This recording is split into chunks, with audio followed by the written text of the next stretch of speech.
Tēnā koutou, tēnā koutou, tēnā koutou katoa. No mai, haere mai, and greetings all. My name is Cheryl Adamson, and I'm the General Manager of the Parnell Business Association. Thanks for listening to another episode of Eco Bites, designed to be short and sharp, topical conversations in the eco space. 8 to 10 questions, one presenter, released monthly. As many of you would know, one of the leading retail categories in Parnell are our galleries, and we're immensely proud of all the creative work that is showcased in our suburb. More creatives, be they artists, designers, filmmakers, or content creators, are leading the way in promoting sustainability through innovation, art, and storytelling. In the process, realizing the potential to merge their creative expertise with environmental consciousness, hopefully leading to meaningful change, but at the very least, sparking dialogues about climate change and pollution. That in itself comes with challenges such as rethinking creative processes to incorporate sustainability and ensuring that production methods minimize waste, which brings me to today's guest, Frankie Meaden. We first became aware of Frankie by seeing her beautiful tapestry in the window of Orsini Jewelers in Parnell, but I'm going to leave it to her to tell that story. So now let me hand over to Bridget Peach, who's a board member of the Parnell Business Association and our sustainability champion, to formally introduce and interview Frankie Meaden of Beautifully Frank. Over to you, Bridget. Kia ora, thank you. And so stoked to have this chat with you, Frankie. Your mahi, your work is absolutely beautiful. And I think rather than myself try to articulate that, I'd love for you to start by telling us a little bit more about yourself and your work. Sure. So my name is Frankie. I'm a New Zealand-based artist known for using upcycled and recycled materials in my work. I've been a professional artist since 2016, and I'm married to a man called Charlie, and I have 3 children. Yeah, I make my work is quite large. I make huge, colourful, tactile, embroidered artworks that hang like tapestries, like the one you can see behind me. So I focus on pushing the boundaries of fiber art. I experiment with the scale of embroidery, and I'm also experimenting with repurposing waste into artwork. I love that so much on so many levels. The beauty that you bring, the tactile nature. I think that's something really special and incredible about your art, and experimenting with recycled materials as well. I think that's super fabulous. And maybe like to dive into that bit a little bit more. I guess in terms of sustainability, what's kind of keeping you up? What drove you to work with those recycled materials? Yeah, I mean, there are a lot of areas that I work on personally, to improve being sustainable. And for example, the kids' lunches, I'm always trying to improve. But with my artwork being so fiber-based, it's definitely the shocking statistics around textile and fiber waste that I struggle to even understand. Like it's crazy. It's in New Zealand, it's 500 tons of fiber and textile waste every day that goes to landfill. 500 tons a day. And I just New Zealand, I can't even like reconcile that amount. So yeah, that's what drove me to experiment with the plastic rope and the banners that I use today.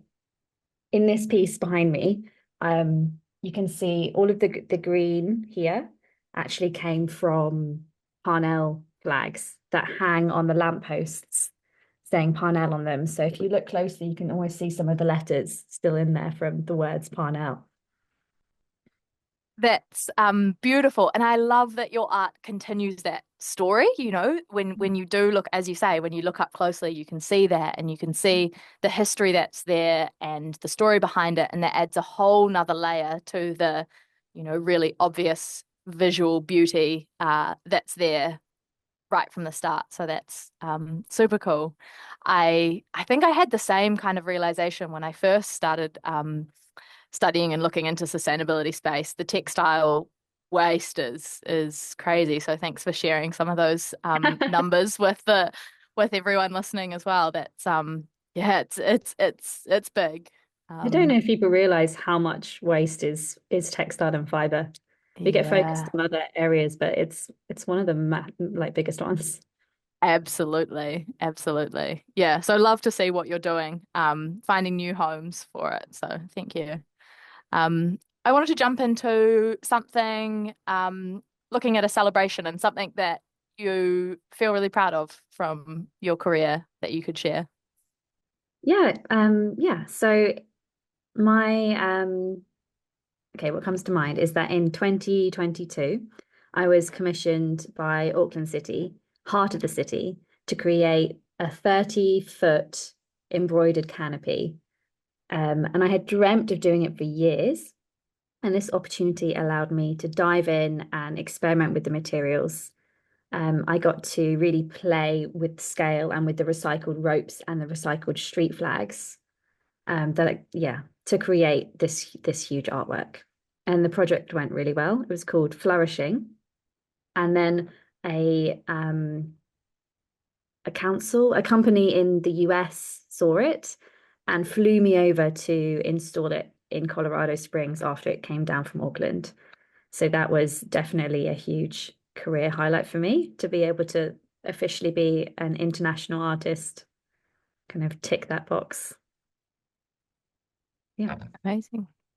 And then so what's on your what's next? What's on your agenda this year in terms of your work or sustainability? Yeah, a lot of my goals for this year are more creative based rather than sustainability based. Now that I'm quite settled and content with my technique, of like reusing the fiber waste, and I've hoarded plenty of street flags to use. Now that I'm kind of set up, my goals are like dreaming big in terms of making large sculptural artworks. I've got some kind of pieces in mind that I'm excited to start, and a couple of installations that I'm working on that are coming up. And I just did the one in Parnell just last week. Can you talk a little bit more about that and the work you've done in Yeah, Parnell? so I've had a beautiful window display in Orsini Fine Jewelry, which is a really lovely luxury Italian jewelry store in Parnell. So I had one of my large pieces on display there. And then just last week, I was part of an event and had two outside public pieces on display. One in the alleyway suspended above, so you could look up and walk underneath it, and another one hanging on a like beautiful lamppost. Incredible. Love it. Thank you. And I guess could you talk a little bit about your drivers? What gets you motivated to do this? What excites you about it all? Yeah, I that's yeah, it shouldn't be a hard question. I think I'm just wired to create. I've just always, since I was, tiny, I've been into embroidery. I learned to embroider originally when I was 4. And so I've just always been making something and always been playing with fiber and cotton and textures.